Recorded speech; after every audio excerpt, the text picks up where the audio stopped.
एक युवक जिसकी 3 साल पहले शादी हुई थी, शादी होने के बाद उसको एक पुत्री प्राप्त होती है, जन्म होता है और उसकी वह देख रेख करता है।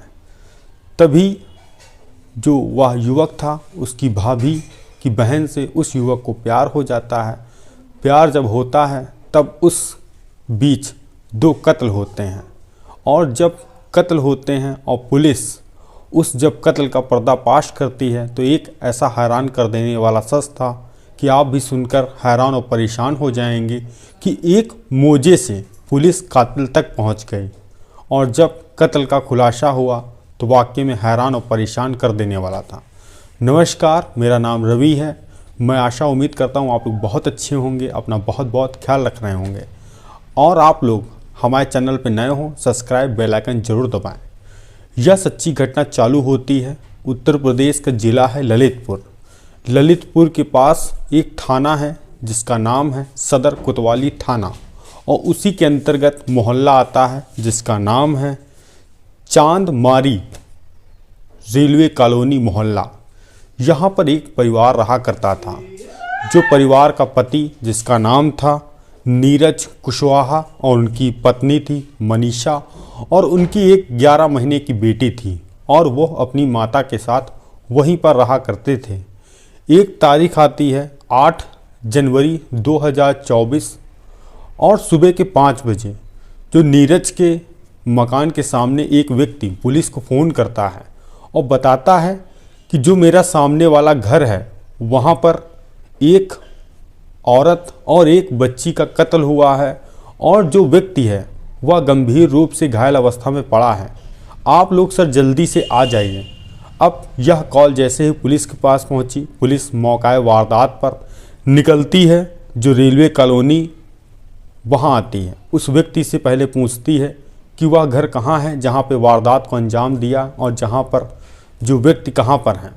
तभी जैसे सामने उस घर नीरज के घर में घुसते हैं, देखते हैं बेटी जो कि बेड पर मृत अवस्था में पड़ी है और जो उसकी माँ है जिसका नाम है मनीषा, वह सोफे के नीचे है, खून से लथपथ शरीर पूरा पड़ा है और जो उसका पति है नीरज, उसके सर से खून बह रहा है। वह बिल्कुल चीख चीख कर रो रहा था, चिल्ला रहा था। जैसे ही पुलिस वाले वह मौका वारदात का दृश्य देखते हैं वह भी हैरान और परेशान हो जाते हैं और तभी तुरंत जो फॉरेंसिक टीम है वह भी पहुंचती है और बाकी सब जांच की जो टीमें हैं वह घर में आती हैं और सब जगह जांच पड़ताल करती हैं और जो डेड बॉडी थी उनको पोस्टमार्टम के लिए भिजवा दिया जाता है। अब पुलिस वाले उस जो पति था उससे पूछताछ करते हैं और बोलते हैं कि यह सब घटना कैसे हुई और किसने अंजाम दिया। तो वह व्यक्ति कहता है आज से 3 साल पहले मेरी मनीषा की शादी हुई थी, सब कुछ ठीक ठाक चल रहा था और एक मेरी बेटी उसी से हुई जिसका 18 जनवरी को जन्मदिन था। उसी सब की तैयारी चल रही थी और जो मेरी माता हैं वह कार्ड देने अपनी बेटी को जो कि मध्य प्रदेश गई हुई थी, जो कि 18 तारीख को मेरी जन्मदिन बेटी का था। और रात के करीब 1:30 बजे हम और पति पत्नी जो कि कमरे में बैठे थे, मैं मोबाइल चला रहा था, पत्नी जो बेटी के साथ खेल रही थी। तभी पता लगता है कि छत के ऊपर से 6 बदमाश घर के अंदर घुस गए। जैसे ही मैं कुछ समझ पाता उन्होंने मेरे हाथ पैर पकड़ लिए और जमकर पिटाई की। पिटाई करने के साथ साथ मेरे मुंह में मोजा डाल दिया और मुझे कुर्सी से बांध दिया। उसके बाद मेरी पत्नी के सब जेवरात लूटे। जब उसने विरोध किया तो उसको मार दिया और इसी बीच जो मेरी छोटी बेटी थी जिसका नाम है निपेक्षा, वह रो रही थी तो बदमाशों ने उसको भी मार दिया। मारने के बाद सारे पैसा और सारा जेवरात सब लूट कर लेकर चले गए और मैं रो रहा था, चीख रहा था। तभी मैंने अपने पड़ोसी को जानकारी दी। जानकारी के बाद तभी आप लोग यहाँ पर आए। अब पुलिस वाले बड़ा हैरान और परेशान हो गए कि आखिर लूटपाट के साथ साथ मर्डर आखिर कौन कर सकता है। जो नीरज व्यक्ति था उसको भी अस्पताल में भेजा जाता है, उसकी भी जांच वांच पता कराई जाती है।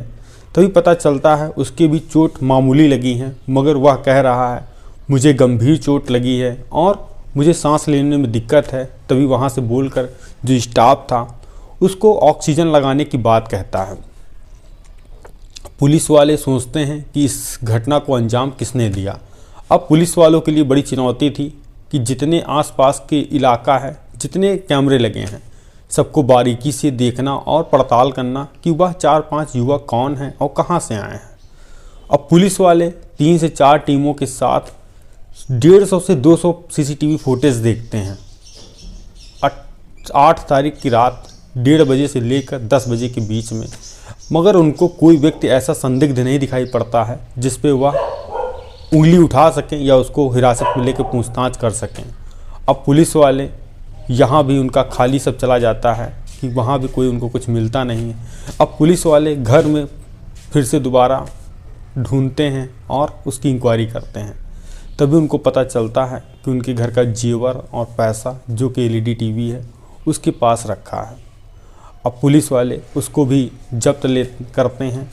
अब धीरे धीरे इनकी निगाह उस पर नीरज पे जा रही थी जो उस महिला का पति था, और जो मोजा बता रहा था जिन बदमाशों ने इसके मुंह में डाला है, उसको फॉरेंसिक टीम जब लेकर जाती है, जांच पड़ताल करती है, तो पता लगता है कि वह कोई ऐसी जगह नहीं गया था जिससे वह गीला हो या इसमें कोई उसके साक्ष्य मिले हों। अब पुलिस वाले शक गहराता जा रहा था नीरज के ऊपर कि कोई हो या ना हो, मगर यह व्यक्ति इस घटना में ज़रूर इन्वॉल्व है।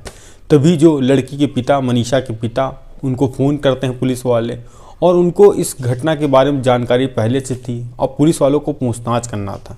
जो लड़की के पिता थे उनका नाम था पुरुषोत्तम। उनसे पूछते हैं कि आपके दामाद के बारे में क्या आपके विचार हैं। तो कहते हैं कुछ साल पहले बेटी ने मुझे बताया था कि जो उसकी भाभी है उसकी बहन से इसका अफेयर था, तो इसीलिए घर में कुछ मनमुटाव था, लड़ाई झगड़े हो रहे थे, जिसके कारण मैंने दामाद को समझाया भी था। अब पुलिस वालों को समझ में आ जाता है कहीं ना कहीं इस आदमी का इस मर्डर केस में हाथ जरूर है। अब पुलिस वाले उस नीरज के पास हॉस्पिटल पहुंचते हैं और उससे पूछताछ करते हैं कि तुमने अपनी पत्नी और बेटी को क्यों मारा। पहले तो वह ना ही करता है, बोलता है कि मैं बात करने की अवस्था में नहीं हूँ। तभी पुलिस वाले डॉक्टरों से बात करते हैं जो नीरज का ट्रीटमेंट कर रहे थे, तो वह कहते हैं इनकी हालत ठीक ठाक है या बोल सकते हैं, मगर यह ऐसा ट्रीट कर रहे हैं जैसे यह बहुत गंभीर बीमार हो। अब पुलिस वालों को शक गहरा गया कि यह बहानेबाजी कर रहा है। अब पुलिस वाले कड़ाई से पूछताछ करते हैं तो वह टूटता है और एक ऐसा सच बयां करता है जो वाकई में हैरान और परेशान कर देने वाला था। वह कहता है कि जो मेरी पत्नी है, जो कि काफ़ी खूबसूरत है, और वह आए दिन मोबाइल चलाया करती, उसमें अनजान लोगों से बात किया करती।